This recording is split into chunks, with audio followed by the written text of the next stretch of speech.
voudrais partager avec vous une réflexion autour d'un événement qu'on a organisé il y a maintenant presque 2 ans, qui était les 10 ans d'un programme d'accueil de jeunes médecins de pays du Sud dans les hôpitaux de notre université.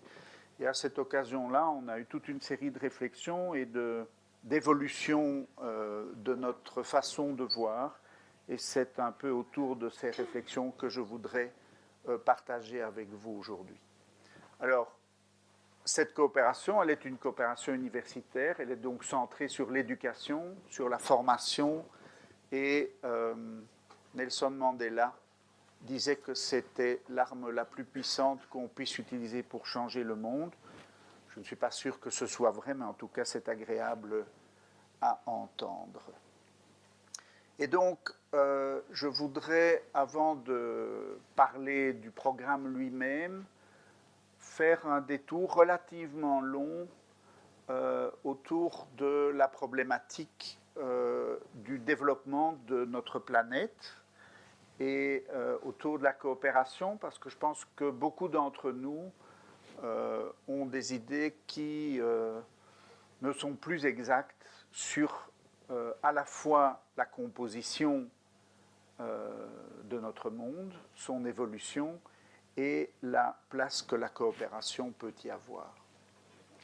Alors historiquement, la coopération, ce n'est peut-être pas trop une activité qui a ses lettres de noblesse. La coopération a essentiellement, historiquement, été vue comme une œuvre de charité, et elle est l'héritière de la christianisation qui a accompagné la colonisation de notre planète par les pays d'Europe occidentale au XVIIIe et au XIXe siècle. Elle a été un alibi puissant pour piller la planète entière, voire pour massacrer ses habitants,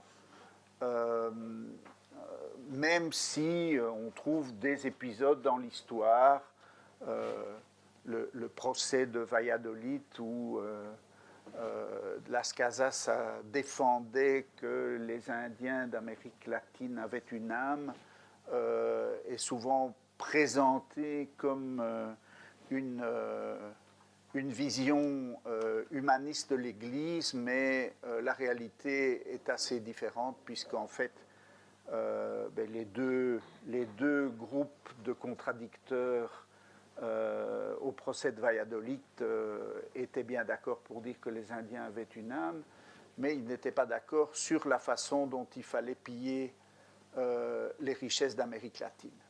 Je vous rappelle que notre roi Léopold II s'est vu attribuer le Congo aussi pour des raisons humanitaires, puisqu'il était censé y lutter contre la traite des Noirs. Peut-être pas en coupant les mains comme il l'a fait. Plus près de nous, la coopération reste une activité souvent utilisée comme un alibi. On échange des avions de combat contre des programmes de coopération, ou on donne de l'argent qui est en fait utilisé par nos propres industries pour rentrer dans les marchés du Sud, avec des effets assez délétères sur l'économie locale. Et donc, il faut avoir le courage de regarder la coopération avec un œil critique et de ne pas se laisser emporter par une vision idyllique.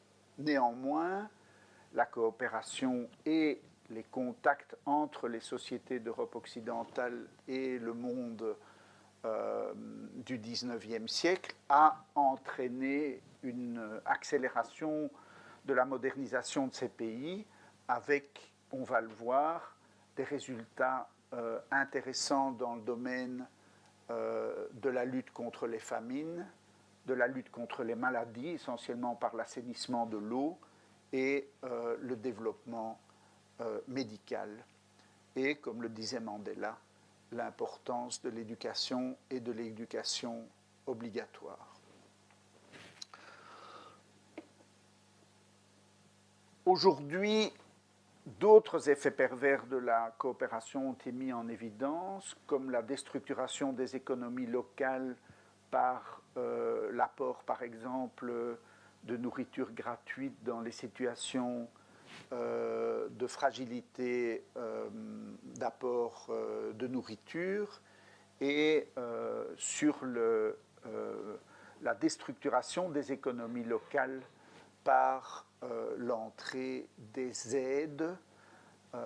Et donc on a appris un peu mieux à faire circuler l'aide et la coopération au développement comme un incitant de développement de l'économie locale plutôt que comme une alternative au développement local qui s'est souvent centré sur, c'est souvent conclu par des déstructurations puisque les producteurs locaux, incapables de concurrencer les apports internationaux beaucoup moins chers, se retrouvent in fine à perdre leur capacité économique. Et donc, lorsqu'on développe des programmes de coopération qui veulent être respectueux des pays avec lesquels on travaille, il faut s'orienter vers des partenariats plutôt que des aides, des transferts de technologies plutôt que de l'assistance extérieure, et se centrer sur ce qu'on appelle le capacity building, c'est-à-dire de donner des outils pour un développement qui doit prendre ses racines dans le pays lui-même. Le but est d'accélérer le développement intrinsèque. On ne peut pas nier, on va le voir, que dans beaucoup de ces pays, la situation humanitaire est nettement moins bonne que chez nous, l'espérance de vie est plus faible, l'éducation est moins avancée, et qu'il y a donc, néanmoins, ne me mécomprenez pas, des choses à faire. Alors, si on s'intéresse à la coopération, un des points essentiels, un des points centraux des difficultés de développement, c'est le problème démographique. Le problème démographique est une donnée extrêmement sensible, mais une donnée extrêmement centrale, puisque ce n'est pas très compliqué. Si vous imaginez un pays qui a 2 à 3% de croissance économique, mais qui a 4% de croissance démographique, eh bien la croissance économique ne permet même pas d'assurer aux générations qui arrivent le même niveau de développement que la génération précédente.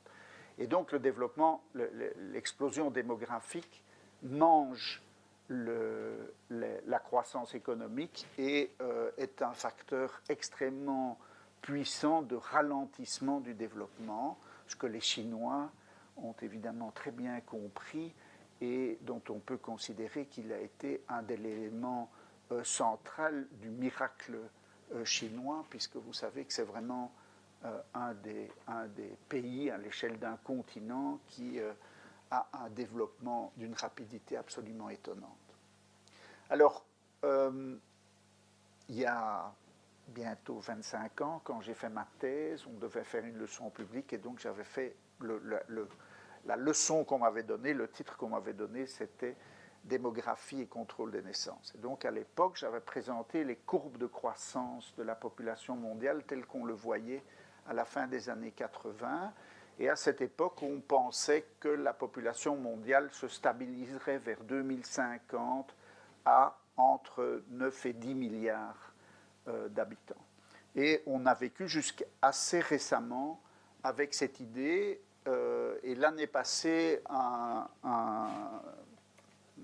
papier de démographe du NIH est sorti dans Science qui montre que cette vision est fausse, que la population mondiale va continuer à croître tout au long du XXIe siècle et qu'on peut espérer au plus tôt une stabilisation vers 2100 autour de 11 à 12 milliards. Alors vous voyez que la fourchette est relativement large, on pourrait être 13 milliards, on pourrait être 9 dans le meilleur des cas, mais en tout cas, la croissance de la population va continuer. Et cette croissance, elle va essentiellement, au cours du XXIe siècle, être le fait de l'Afrique. Donc, l'Europe a arrêté sa croissance démographique autour de 1900. On dit vers 1920 à peu près, l'essentiel de la transition géographique est fait dans les pays développés. Dans les pays d'Amérique latine, la stabilisation arrive autour de l'an 2000, et en Asie, l'explosion démographique culmine en 2050, et ensuite la pyramide des âges va permettre de faire légèrement maigrir les pays d'Asie, dans lequel évidemment tout le monde pense à la Chine, mais je vous rappelle que l'Inde a une population qui n'a pas été maîtrisée avec la même efficacité que la population chinoise, et qui est en train de rattraper la Chine et de contribuer de manière à peu près égale à la population mondiale. Par contre, vous voyez que l'Afrique, qui n'a pratiquement pas démarré sa transition démographique que dans les dernières années, je parle de l'Afrique subsaharienne, l'Afrique du Nord, l'Afrique arabe est, elle, bien engagée dans la transition démographique, à l'exception peut-être encore de l'Égypte, mais les autres pays sont déjà très largement engagés dans la transition démographique, sont en train de stabiliser leur population. L'Afrique subsaharienne commence seulement, et donc contribuera dans le siècle qui vient à la population mondiale de manière majeure. Et donc l'Afrique reste certainement, pour les raisons que j'ai évoquées, du lien entre démographie et difficulté de développement, le continent qui doit être l'objet de toute notre attention. Alors, comme je vous l'ai dit, j'ai présenté les continents comme s'ils étaient monolithiques. C'était comme ça lorsque j'étais sur les bancs de l'université en 1970. Aujourd'hui, ce n'est plus du tout comme ça.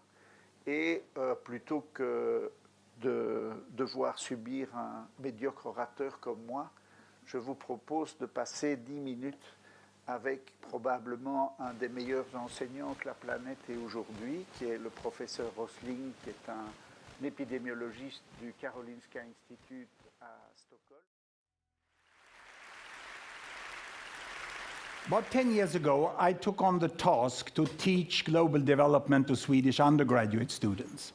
That was after having spent about 20 years together with African institutions studying hunger in Africa. So I was sort of expected to know a little about the world. And I started in our medical university, Karolinska Institute, an undergraduate course called Global Health. But when you get that opportunity, you get a little nervous. I thought these students coming to us actually have the highest grade you can get in Swedish college system. So I thought maybe they know everything I'm going to teach them about. So I did a pre-test when they came. And one of the questions from which I learned a lot was this one: which country has the highest child mortality of these 5 pairs?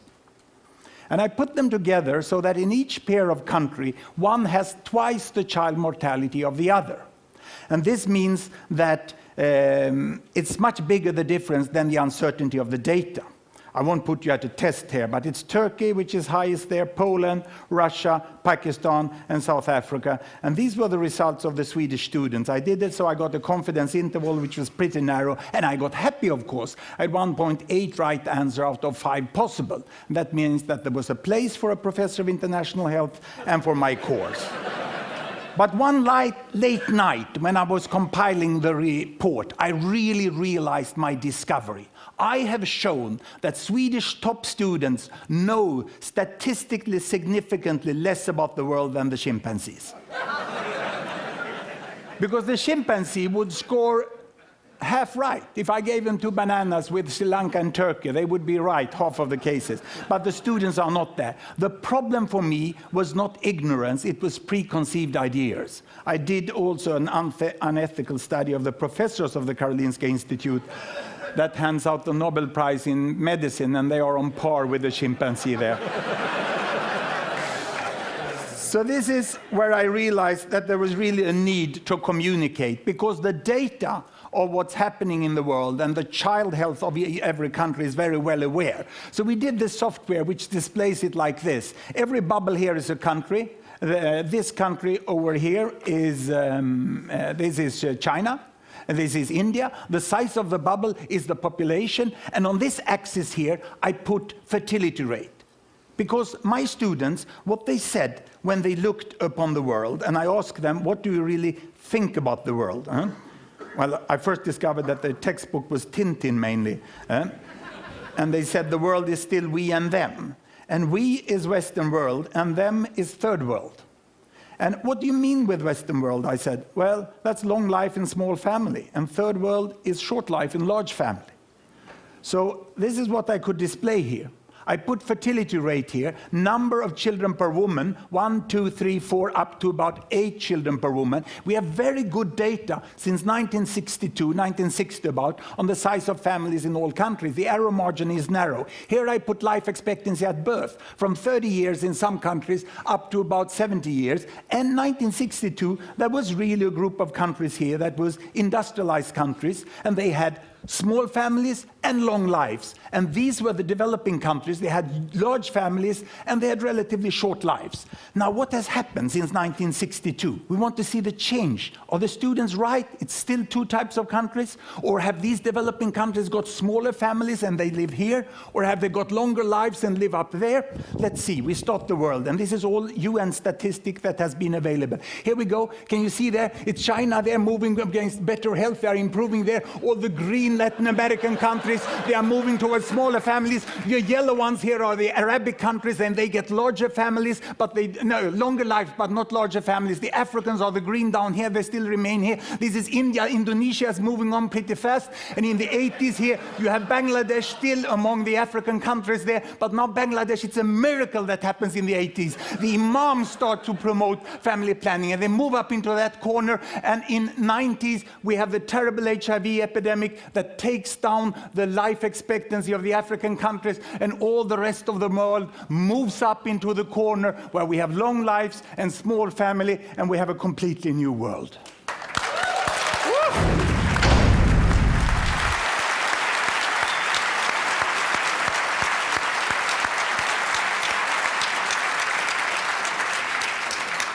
Let me make a comparison directly between United States of America and Vietnam. 1964.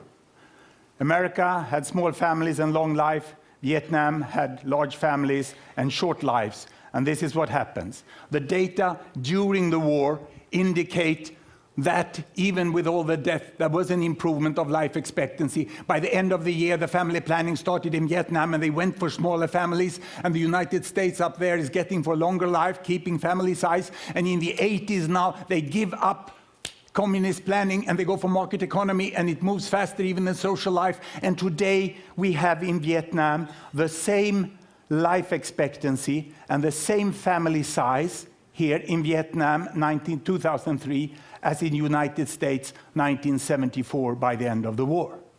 I think we all, if we don't look in the data, we underestimate the tremendous change in Asia, which was in social change before we saw the economical change. So let's move over to another way here in which we could display the distribution in the world of the income. This is the world distribution of income of people. $1, $10, or $100 per day. There's no gap between rich and poor any longer. This is a myth. There's a little hump here. But there are people all the way. And if we look where the income ends up, the income, this is 100% of world's annual income, and the richest 20%, they take out of that about 74%, and the poorest 20%, they take about 2%. And this shows that the concept developing countries is extremely doubtful. We sort of think about aid, like these people here giving aid to these people here. But in the middle, we have most of the world population. And they have now 24% of the income. We heard it in other forms. And who are these? Where are the different countries? I can show you Africa. This is Africa. 10% of the world population, most in poverty. This is OECD, the rich country, the country club of the UN. And they are over here on this side, and quite an overlap between Africa and OECD. And this is Latin America. It has everything on this earth, from the poorest to the richest in Latin America. And On top of that, we can put East Europe, we can put East Asia, and we put South Asia. And how did it look like if we go back in time to about 1970? Then there was more of a hump. And we have most who lived in absolute poverty were Asians. The problem in the world was the poverty in Asia. And if I now let the world move forward, you will see that while population increase, there are hundreds of millions in Asia getting out of poverty and some others get into poverty. And this is the pattern we have today. And the best projection from the World Bank is that this will happen. And we will not have a divided world. We will have most people in the middle. Of course, it's a logarithmic scale here. But our concept of economy is growth with percent. We look upon it as a possibility of percentage increase. If I change this and I take GDP per capita instead of family income, and I turn these individual data into regional data of gross domestic product, and I take the regions down here, the size of the bubble is still the population, and you have the OECD there, and you have sub-Saharan Africa there, and we take off the Arab states there, coming both from Africa and from Asia, and we put them separately, and we can expand this axis, and I can give it a new dimension here by adding the social values there, child survival. Now I have money on that axis, and I have the possibility of children to survive there. In some countries, 99.7% of children survive to 5 years of age, others only 70. And here it seems that there is a gap between OECD, Latin America, East Europe, East Asia, Arab states, South Asia, and Sub-Saharan Africa. The linearity is very strong between child survival and money. But let me split Sub-Saharan Africa. Health is there, and better health is up there. I can go here, and I can split Sub-Saharan Africa into its countries. And when it bursts, the size of each country bubble is the size of the population. Sierra Leone down there, Mauritius up there. Mauritius was the first country to get away with trade barriers, and they could sell their sugar, they could sell their textiles on equal terms as the people in Europe and North America. There's a huge difference between Africa, and Ghana is here in the middle. In Sierra Leone, humanitarian aid. Here in Uganda, development aid. Here, time to invest. There you can go for holiday. It's a tremendous variation within Africa, which we very often make that it's equal everything. I can split South Asia here. India is the big bubble in the middle, but huge difference between Afghanistan and Sri Lanka. And I can split Arab states. How are they? Same climate, same culture, same religion, huge difference. Even between neighbors. Yemen, civil war, United Arab Emirates money, which was quite equally and well used. Not as the myth is. And that includes all the children of the foreign workers who are in the country. Data is often better than you think. Many people say that data is bad. There is an uncertainty margin. But we can see the difference here, Cambodia, Singapore. The differences are much bigger than the weakness of the data. East Europe, Soviet economy for a long time, but they come out after 10 years very, very differently. And there is Latin America. Today we don't have to go to Cuba to find a healthy country in Latin America. Chile will have a lower child mortality than Cuba within some few years from now. And here we have high-income countries in OECD, and we get the whole pattern here of the world, which is more or less like this. And if we look at it, how it looks the world, in 1960, it starts to move, 1960. This is Mao Zedong. He brought health to China. And then he died, and then Deng Xiaoping came and brought money to China and brought them into the mainstream again. And we have seen how countries move in different directions like this. So it's sort of difficult to get an example country which shows the pattern of the world. But I would like to bring you back to about here at 1960. And I would like to compare South Korea, which is this one, with Brazil, which is this one. The label went away for me here. And I would like to compare Uganda, which is there. And I can run it forward like this. And you can see how South Korea is making a very, very fast advancement, whereas Brazil is much slower. And if we move back again here, and we put on trails on them like this, you can see again that the speed of development is very, very different. And the countries are moving more or less in the same rate as money and health. But it seems you can move much faster if you are healthy first than if you are wealthy first. And to show that, you can put on the way of United Arab Emirates. They came from here, a mineral country. They catch all the oil, they got all the money, but health cannot be bought at the supermarket. You have to invest in health. You have to get kids into schooling. You have to train health staff. You have to educate the population. And Sheikh Zayed did that in a fairly good way. And in spite of falling oil prices, he brought this country up here. So we got a much more mainstream appearance of the world, where all countries tend to use their money better than they used in the past. Now, this is more or less if you look at average data of the countries. They are like this. Now, that's dangerous to use average data because there's such a lot of difference within countries. So if I go and look here, we can see that Uganda, that today is where South Korea was 1960. If I split Uganda, there's quite a difference within Uganda. These are the quintiles of Uganda. The richest 20% of Ugandans are there. The poorest. Deux messages, et ce n'est pas par hasard que j'arrête la vidéo maintenant, parce que je pense qu'il y a deux messages extrêmement importants dans cette leçon. La première, c'est que le monde est devenu extrêmement multipolaire et que parler de l'Afrique subsaharienne ou de parler de l'Asie n'a probablement plus beaucoup de sens. Et bien entendu, à l'intérieur de chacun de ces pays, vous allez avoir en plus des distributions qui peuvent être très différentes, mais qui sont partout hétérogènes entre les populations. Donc ça, je pense que c'est important. Il faut penser les collaborations en regardant de manière beaucoup plus focalisée les partenaires avec lesquels vous travaillez. Ça n'a pas de sens de dire « je travaille avec l'Afrique subsaharienne ». C'est complètement différent si vous travaillez avec la Sierra Leone ou avec le Congo, de ce que vous aurez si vous travaillez avec l'Ouganda ou l'Afrique du Sud.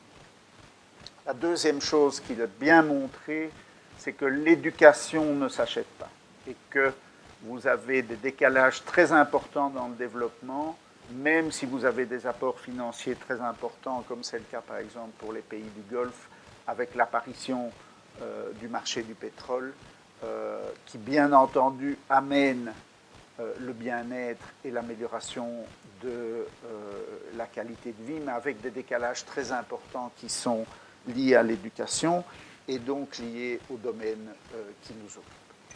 Donc, il faut penser les relations de coopération d'une manière certainement extrêmement différente de celle qu'on pensait à la fin du XXe siècle.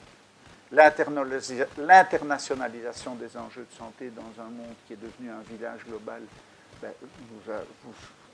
suffit de vous rappeler l'épidémie d'H1N1 ou la panique dans les pays développés, parce qu'il y a un cas d'Ebola qui arrive dans un aéroport américain, on a l'impression que le monde s'effondre, mais donc le monde est devenu un ensemble dans le domaine de la santé. L'autre chose qui a énormément évolué, c'est l'investissement en santé.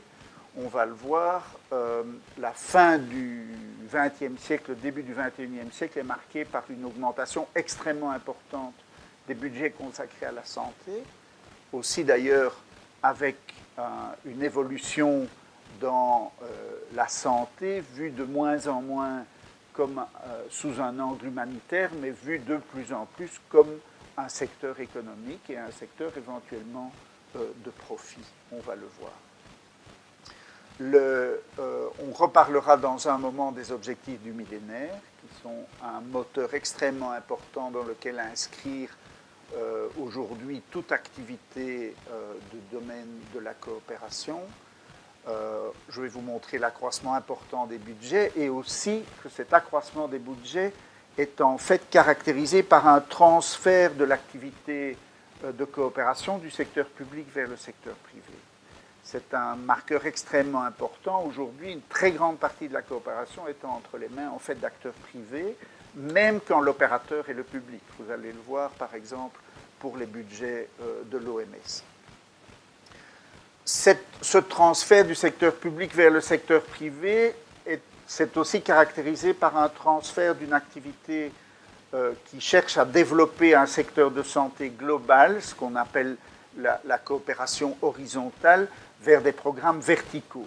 Le VIH, la tuberculose, la malaria, la nutrition. Et donc, au lieu de développer un secteur de santé transversal, et ça pose toute une série de problèmes, on développe, on capte les ressources de santé dans un objectif bien précis. Et dans cet objectif bien précis, on obtient des résultats parfois extrêmement impressionnants. Le VIH en est probablement un des meilleurs exemples. Mais ce n'est pas au bénéfice d'une amélioration globale des systèmes de santé, mais bien de la lutte focalisée sur un type de problème de santé. La conséquence de ça aussi, c'est que ce sont des programmes qui laissent des systèmes de santé extrêmement fragiles, parce que vous avez un énorme investissement dans un domaine particulier, mais qui est entièrement dépendant du financement extérieur. Et si pour une raison ou une autre, ce financement extérieur s'arrête, ben, l'ensemble du système s'effondre. Et donc, il faut reconnaître aussi que cette évolution s'est traduite par un affaiblissement important du secteur public. Alors, si vous regardez ici, ce sont des chiffres américains sur la donation dans la coopération. Vous voyez qu'entre 1990 et 2007, vous avez une croissance extraordinaire. C'est une multiplication par 4 des budgets. On passe de 6 billions de dollars à 22 billions de dollars en une décennie. C'est une évolution considérable. Et cette évolution est caractérisée d'une part par l'augmentation du financement des 2 principaux donateurs qui sont les États-Unis et la Grande-Bretagne, grands intéressés dans une vision mondiale de leur place dans le monde, et en orange, jaune et vert, ce qui sont les dotations privées. Et donc là-dedans, entre autres, le fonds Bill Gates, qui représente à lui seul une donation considérable, mais ce n'est pas la seule. Alors voilà, pour vous montrer que non seulement le financement est devenu essentiellement privé, mais même lorsqu'il est public, il n'est plus contrôlé par les organisations internationales. Donc ça, c'est le budget de l'OMS. Et le budget sur lequel l'OMS a la main, c'est-à-dire le budget avec lequel il décide des actions qu'il entreprend, c'est le budget en rouge foncé. Et donc vous voyez que si le budget de l'OMS a cru entre 1990 et 2010, il a cru en fait sur ce qu'on appelle les contributions volontaires, c'est-à-dire les contributions des pays ou des donateurs privés qui sont ciblés sur un programme, disant je vous donne de l'argent pour faire ceci, et pas pour faire cela. Et donc, l'OMS est à ce moment-là un acteur, un opérateur exécutif, mais n'a pas la main sur une définition des stratégies et sur les choix des stratégies. Et donc, on est... j'ai renseigné un excellent article que je vous recommande, il est libre sur le net de la Revue internationale politique de développement, qui analyse très très bien l'évolution de l'économie de la coopération au cours des 15 à 20 dernières années. Alors, dans cette stratégie, il y a un élément qui est extrêmement important, qui est la déclaration du millénaire des Nations Unies, qui a mis en avant 8 objectifs spécifiques pour améliorer de manière significative la situation du monde, vue comme une entité globale en une quinzaine d'années, puisque les objectifs du millénaire signés en 2000 fixent des objectifs pour 2015 à 2025, si on peut avoir la deuxième vidéo. We are here today because United Nations have defined goals for the progress of countries. They are called Millennium Development Goals. And the reason I really like these goals is that there are 8 of them. And by specifying 8 different goals, the United Nations have said that there are so many things needed to change in a country in order to get a good life for people. Look here, you have to end poverty, education, gender, child and maternal health, control infections, protect the environment, and get a good global links between nations in every aspect from aid to trade. There's a second reason I like these development goals, and that is because each and every one is measured. Take child mortality.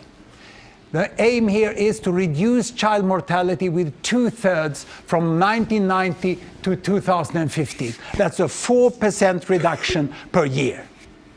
And this with measuring, that's what makes the difference between political talking like this and really going for the important thing, a better life for people. And what I'm so happy about with this is that we have already documented that there are many countries in Asia, in Middle East, in Latin America and East Europe that is reducing with this rate. And even mighty Brazil is going down with 5% per year and Turkey with 7% per year. So there's good news. But then I hear people saying there is no progress in Africa. And there's not even statistics in Africa to know what is happening. I'll prove them wrong on both points. Come with me to the wonderful world of statistics. I bring you to the webpage childmortality.org, you know, where you can get deaths in children below 5 years of age for all countries. It's done by UN specialists, you know, and I will take Kenya as an example. Here you see the data. Don't panic now. Don't panic, you know. I'll help you through this. It looks, you know, nasty like in college when you didn't like statistics, man. But first thing, when you see dots like this, you have to ask yourself, from where do the data come? What is the origin of the data? Is it so that in Kenya there are doctors and other specialists who write the death certificate at the death of the child and it's sent to the statistical office? No. Low-income countries like Kenya still don't have that level of organization. It exists, but it's not complete because so many deaths occur in the home. With the family, and it's not registered. So what we rely on is not incomplete system. We have interviews, we have surveys, and this is highly professional female interviewers who sit down for 1 hour with a woman and ask her about birth history. How many children did you have? Are they alive? If they died, at what age and what year? And then this is done in a representative sample of thousands of women in the country. And put together in what used to be called a demographic health survey report. But these surveys are costly, so they can only be done with 3 to 5 years interval, but they have good quality. So this is a limitation. And all these colored lines here are results. Each color is one survey. But that's too complicated for today. So I'll simplify it for you, and I give you one average point for each survey. This was 1977, 1988, 1992, 97, and 2002. And when the experts in the UN have got these surveys in place in their database, then they use advanced mathematical formulas to produce a trend line. And the trend line looks like this. See here? It's the best fit they can get of this point. But watch out, they continue the line beyond the last point, out into nothing. And they estimated that 2008 Kenya had a child mortality of 128. And I was sad, because we could see this reversal in Kenya with an increased child mortality in the 90s. It was so tragic. But in June, I got a mail in my inbox from Demographic Health Survey, and it showed good news from Kenya. I was so happy. This was the estimate of the new survey. Then it just took another 3 months for UN to get it into their server, and on Friday we got the new trend line. It was down here. Isn't it nice? Isn't it nice, yeah? I was actually on Friday sitting in front of my computer, and I saw the death rate fall from 128 to 84 just that morning, you know. So we celebrated. But now, when you have this trend line, how do we measure progress? I'm going into some details here, because UN do it like this. They start 1990, they measure to 2009, they say 0.9%, no progress. That's unfair. As a professor, I think I have the right to propose something differently. I would say, at least do this. 10 years is enough to follow the trend. It's 2 surveys, and you can see what's happening now. They have 2.4%. Had I been in the Ministry of Health in Kenya, I may have joined these 2 points. So what I'm telling you is that we know the child mortality. We have a decent trend. It's coming into some tricky things then when we are measuring MDGs. And the reason here for Africa is especially important because 90s was a bad decade. Not only in Kenya, but across Africa. The HIV epidemic peaked. There was resistance for the old malaria drugs until we got the new drugs. We got later the mosquito net in, and there was socioeconomic. Un des éléments centraux de cette évolution des systèmes de santé, c'est la maîtrise de la croissance démographique. Et la seconde, c'est les ressources dans le domaine de la santé. Et là, il y a toute une série de rapports et de mesures qui sont faites pour dire que la situation est difficile et va être encore extrêmement difficile pendant tout le siècle qui vient, parce que la croissance démographique va rester forte et que tout niveau de santé ne pourra être maintenu que si le personnel de santé croît au moins aussi vite que la population, et si on veut l'améliorer, qu'il croisse plus vite que la population. Et nous sommes en déficit chronique du personnel de santé. On estime à 4,2 millions le nombre de professionnels qui manquent aujourd'hui sur la planète, dont un bon tiers pour l'Afrique subsaharienne. Et donc, il y a une place importante pour l'éducation du personnel de santé, pour la formation du personnel de santé comme une des priorités de l'approche de la santé globale. Et c'est évidemment dans ce créneau-là qu'une université peut se positionner. Alors, vous voyez que les grands enjeux, c'est la région africaine, à la fois parce que c'est celle où le nombre de professionnels est le plus bas, mais c'est aussi celle dont vous avez vu que la croissance démographique au cours du XXIe siècle sera le plus élevée, et donc on va être perpétuellement dans une course pour produire les professionnels nécessaires à suivre l'augmentation de la population. Voilà, donc vous avez quelques déficits en Amérique latine et dans les Caraïbes, des besoins importants non couverts dans l'Asie du Sud et l'Asie du Sud-Est, essentiellement en Inde. Vous avez vu que de manière assez impressionnante, la Chine, qui contribue déjà par elle-même à peu près à 20% de la population mondiale, a quand même atteint des résultats remarquables aussi dans le domaine de la santé. Et donc, on en arrive à ce que nous, petits pays et petites universités comme l'ULB à l'intérieur de ce pays, pouvons faire pour contribuer modestement à l'amélioration de la santé globale, et c'est de faire des efforts dans le domaine de la formation et de participer à la production des ressources humaines. Et ça tombe bien, c'est le core business d'une université, c'est faire de la formation et faire de l'excellence.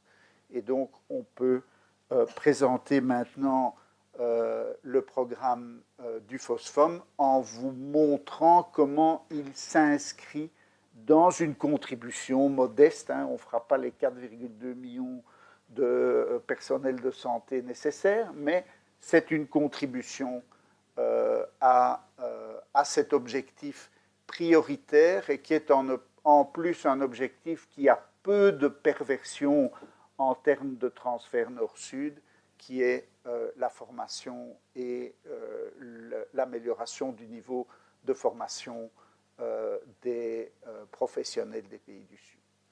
Et donc, le FOSFOM a été créé au début des années 2000, et son originalité n'était pas tellement d'accueillir des médecins du Sud et de les former. Plein de gens faisaient ça de tout temps. Quand moi j'étais jeune médecin, il y avait des médecins du Rwanda et du Burundi dans le service où j'étais, mais d'une manière complètement non structurée. Ils n'étaient pas financés, ils faisaient des gardes la nuit pour survivre, et donc la journée ils s'endormaient au lieu d'apprendre. Et ils étaient essentiellement là sur des initiatives personnelles sans qu'il y ait une réelle stratégie avec leur pays d'origine.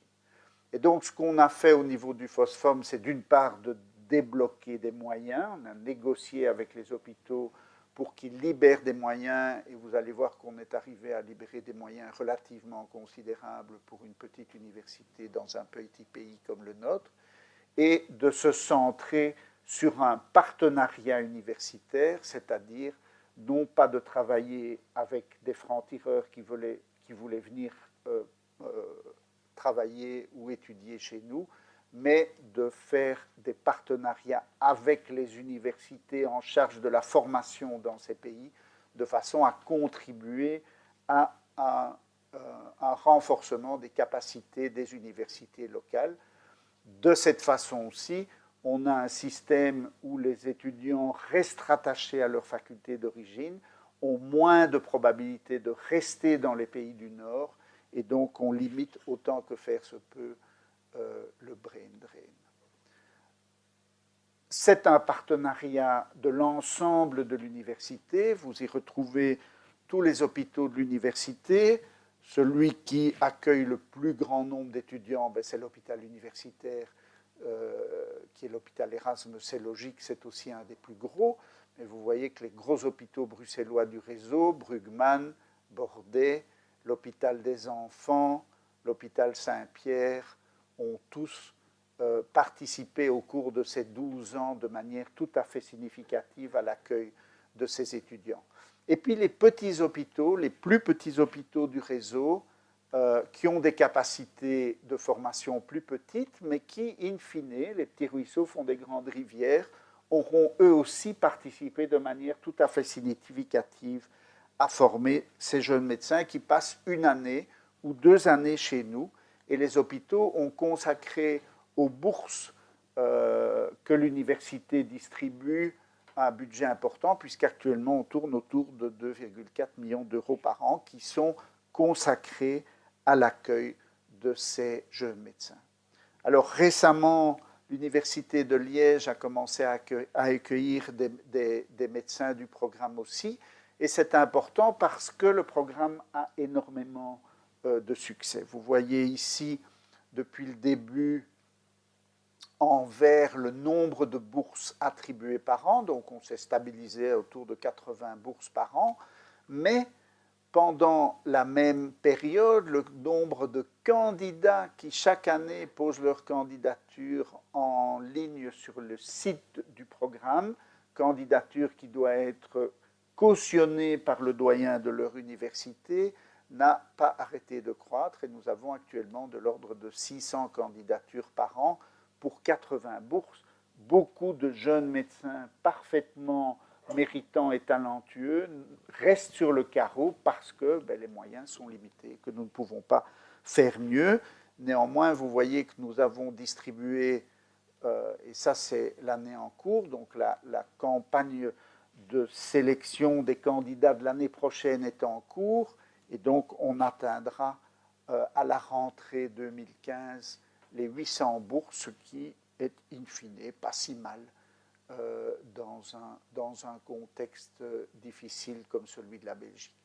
Alors vous trouvez des médecins formés dans la plupart, sinon quasiment toutes les spécialités médicales, mais vous voyez le profil des besoins des pays en voie de développement, la gynéco-obstétrique, des pays à natalité très élevée, qui ont énormément de femmes enceintes et d'accouchements à faire, mais aussi des anesthésistes, où ils sont là, parce que Ce sont des pays dans lesquels les actes chirurgicaux représentent une grosse partie de l'activité parce que c'est de l'urgence, beaucoup d'accidents de la route, beaucoup de problèmes obstétricaux et d'urgences digestives. Mais vous voyez aussi, bien entendu, la pédiatrie, la radiologie qui montre, et on va y revenir, que ce sont des pays qui ont une certaine capacité médicale qui peuvent bénéficier de ce type de programme et de former des gens qui ont déjà dans leur pays un certain nombre de moyens techniques qui peuvent exploiter la médecine occidentale. Et vous voyez émerger ce que tout le monde décrit aujourd'hui dans les pays du Sud, c'est-à-dire l'émergence des maladies chroniques non infectieuses. Ces populations, comme Hans Rosling a très bien montré, ont une espérance de vie qui s'allonge et donc, même s'ils sont moins riches que nous, ils ont, comme nous, des problèmes cardiovasculaires, des problèmes d'obésité, du diabète, ce qu'on appelle les grandes maladies chroniques non infectieuses. Et vous voyez donc la cardiologie, la néphro, l'insuffisance rénale, la dialyse qui se développe dans ces pays, souvent dans le domaine des complications du diabète, l'orthopédie, beaucoup d'accidents de voiture. Nous avons beaucoup progressé dans les 20 dernières années sur la maîtrise des accidents et des traumas de la circulation. Dans beaucoup de ces pays, ce n'est pas le cas, mais vous voyez un très large range de l'ensemble des spécialités médicales. Alors, ce programme fait l'objet d'une évaluation, comme tous les étudiants à l'entrée et à la sortie de leur année de stage par leur maître de stage, mais on a aussi recherche d'équilibre entre tous les partenaires, fait évaluer le programme par les stagiaires, et vous voyez que nous aussi, on s'est amélioré au cours du temps. On nous donnait un 16 sur 20 au début, on est aujourd'hui autour de 19. On a appris à mieux accueillir ces médecins qui ont des besoins particuliers. Ce sont souvent des médecins qui ne sont jamais sortis de chez eux. Il faut s'imaginer ce que ça veut dire de se trouver projeté dans un milieu médical de haute technologie, dans un pays avec une culture complètement différente. Il fait froid, il pleut, on n'est quand même pas les plus chaleureux du monde, surtout quand on vient de pays du Sud, où les relations humaines sont quand même d'un autre niveau que ce que nous connaissons chez nous. Et donc, ces médecins ont énormément de mérite et nous avons progressivement appris à adapter les accueils et l'encadrement à leurs besoins spécifiques. Tout le monde apprend. Alors, le FOSFOM est un programme qui ne fonctionne pas, on a fait quelques essais, mais qui ne fonctionne pas avec les pays les plus pauvres, parce que l'écart est trop grand, parce que l'écart entre ce qu'on peut offrir ici dans l'encadrement hospitalier de haute technologie qui est le nôtre ne correspond ni aux besoins ni aux moyens que ces médecins ont dans leur propre pays. Et alors, soit ils ne repartent pas, parce que, et on peut les comprendre, ils n'ont plus envie de se retrouver dans les situations de paralysie de moyens par rapport à ce qu'ils ont connu ici, soit ils ne s'adaptent pas ici, et on a eu au début du programme une série de déboires qui nous a fait repenser le transfert de technologie dans ces pays-là à travers une nouvelle étape de développement qui est la mise sur pied d'un programme qu'on a appelé Erasmus Coopération, qui consiste non plus à accueillir du personnel de santé d'assez haute technologie ici, mais de développer sur place là-bas des formations de formateurs. C'est toujours avec l'idée, évidemment, de faire des petits à travers la formation de formateurs, mais en s'attaquant à du personnel de santé plus proche de la première ligne. Et on a maintenant un programme tout à fait passionnant au Kivu, centré sur l'amélioration de la prise en charge dans les salles d'accouchement et dans les centres de chirurgie de première ligne où nous travaillons avec des infirmiers, des sages-femmes à côté des médecins, ce qui est assez révolutionnaire dans la coopération avec ces pays, parce que c'est toujours entre médecins que les choses se passent. Et nous savons que dans ce type de structure, c'est souvent pas les médecins qui sont les principaux acteurs de l'amélioration de la santé de base. Et donc, l'idée, au fond, d'Erasmus Coopération, c'est de compléter le PHOSPHOP.